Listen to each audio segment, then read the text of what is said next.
Before we resume, I wish to offer you an apology. After you graciously accepted our invitation to discuss an armistice, we have done naught but rebuke you at every opportunity. I believe I speak for all of us when I say we are deeply sorry for our discourtesy.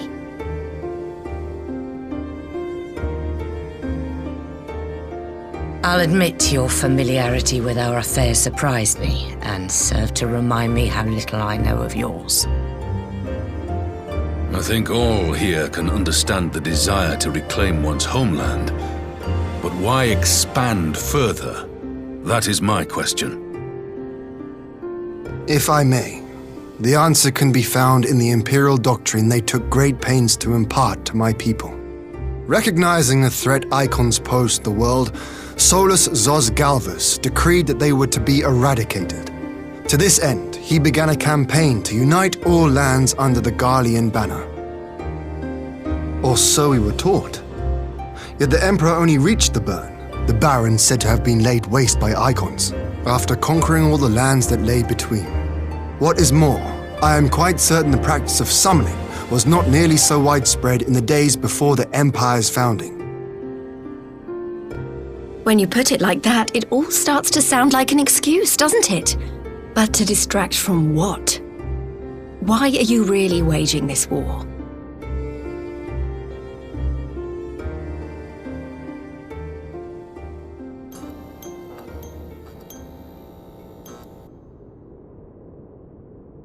Finally, you ask the right question. I can but hope you heed mine answer and at last accept the righteousness of our cause. My goal is this: to return the world to the way it once was, the way it was always meant to be. In doing so, mankind will be made whole once more.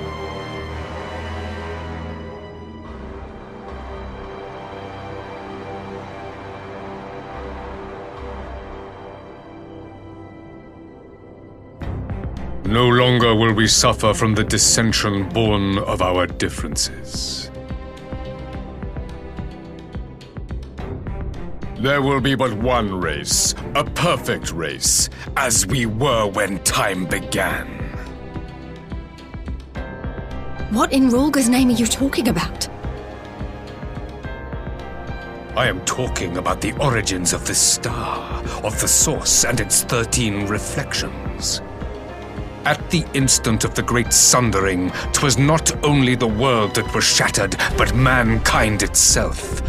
Thus were we divided into myriad races, each with its own unique imperfections. That is why man looks upon his neighbor and feels fear and hatred, why he wages war, why he kills his brother. You all in your own way have proven as much today. The peace you seek is but a fleeting solution to a fundamental problem. One which calls for more drastic measures. To bring about everlasting peace, our worlds must be rejoined. That is the goal the Empire would see realized. The glorious future unto which we shall one day shepherd mankind.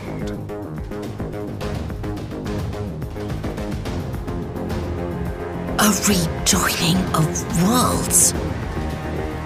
I have heard this tale of the source and its reflections before. Are these not the self-same desires as the Ascians? Emperor Varys, do not trust in their words. They will lead you to your doom. My father thought to use them, but in the end he succumbed to their temptations. He embraced summoning like so many other pawns before him.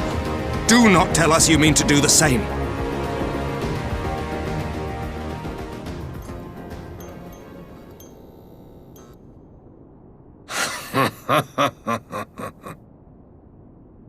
To be a pawn, free from the burden of choice, would be a blessing.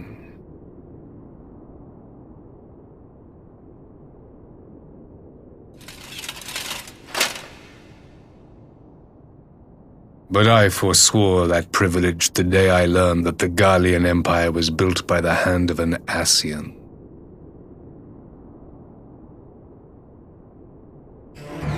What?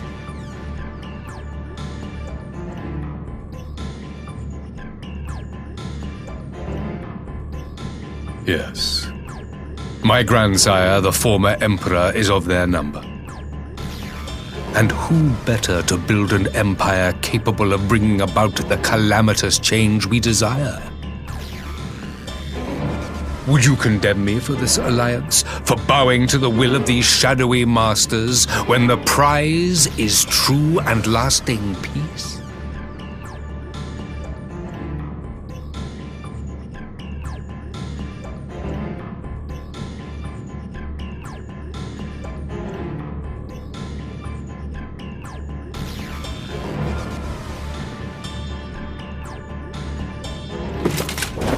I come not to conquer, but to liberate. To free man from the prison of divergence. Imagine a world united. One perfect race beneath a single standard. An army before whose might these servants of darkness and light would fly, as leaves in a storm, never again to meddle in man's affairs.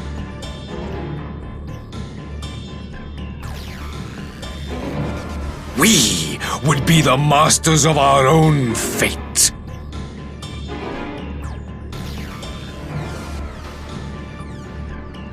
I bid you join me, not as subjects of Garlemald, but of a new nation. And together we shall win freedom for ourselves and generations yet unborn.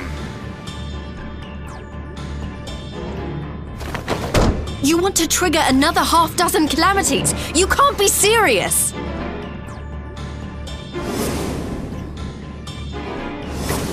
Have you forgotten how many died? There will be no one left! Do you truly imagine we would aid you in your bloodletting? It is unthinkable! Unconscionable!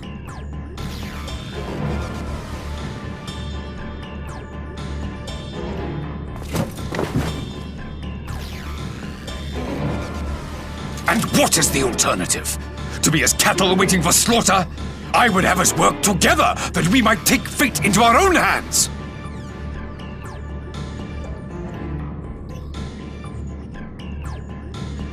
Into your hands, perhaps. But what of the other worlds, your radiance? With every calamity, you obliterate a star and every soul that dwells on it. To the Ascians, we are all but tiny, momentary specks within an indifferent universe. We cannot hope to oppose them until we have been made whole once more.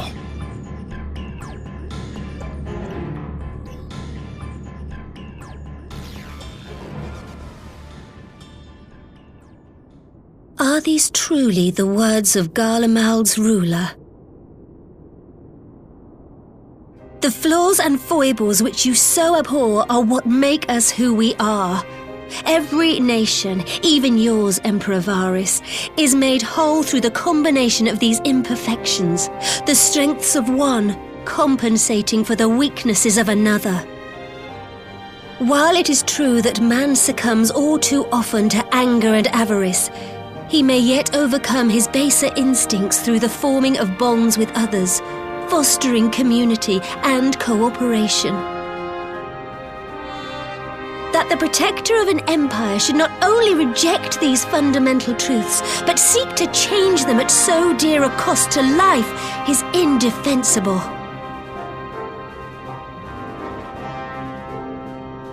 Such a man is not fit to govern.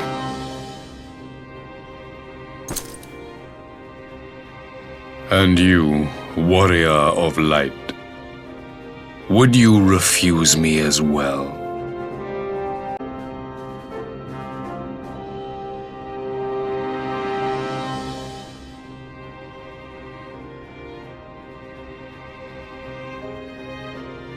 It would seem the Alliance is of one mind on this matter.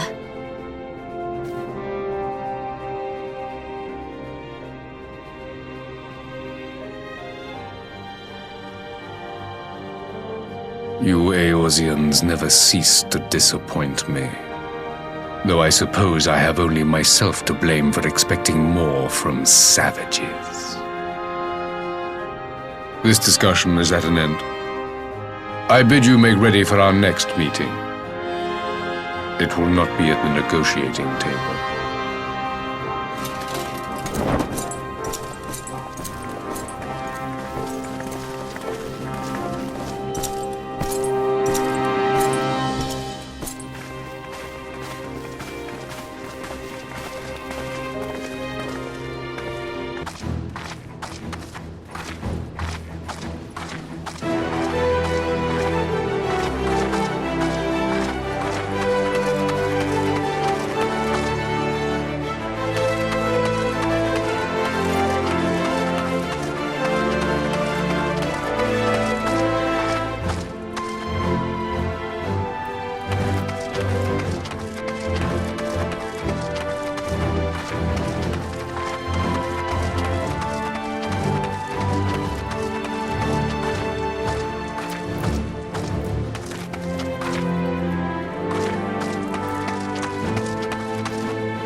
I'm not sure what I was expecting from our meeting with the Emperor, but it wasn't that. Still, at least we know now what he's really after.